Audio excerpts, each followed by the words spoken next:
प्रकाश चंद्र बिजुली भारतीय जनता पार्टी बेगुनार मु कैंडिडेट थी। हठात से मुझे जो छत्रपड़ा चाषी मान जो थिला दाबी थिला जे सेमानकर मंडी करा जाऊ से बाबद 50 जन चाषी सहित मुझे पहुँची थी। किसी समय बाहर बेले हठात 3-4 जन व्यक्ति मो पाक आसिले कहले ना हूँ अंशुमान पट्टनायक सानपदर घर आ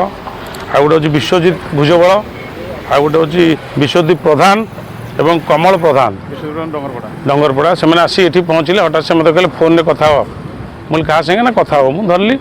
जो फोन में कथा से प्रशांत जगदेव भयस था कहला माँ घिया तू बोलगड़ बेगुनिया जीवु ना मुझे भाई नमस्कार ना तू बोलगड़ बेगुनिया तापर हठात से मोटू फोन मुझे धरदेली तापर से कहले कहले ते जीवन में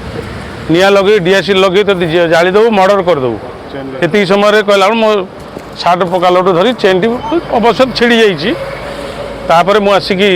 अन्य मैंने आम जो चाषी भाई मैंने से भितर गली तापर से आसिकी ये सब बाड़ी भांगा कर सीसीटीवी कैमेरा भी अच्छा से आप जानते भितर जो प्रकार चलुची खोर्धा निर्वाचन मंडल जो टाउन जो बता आईबी बंगला भितर बसी मद खाई ब्राउन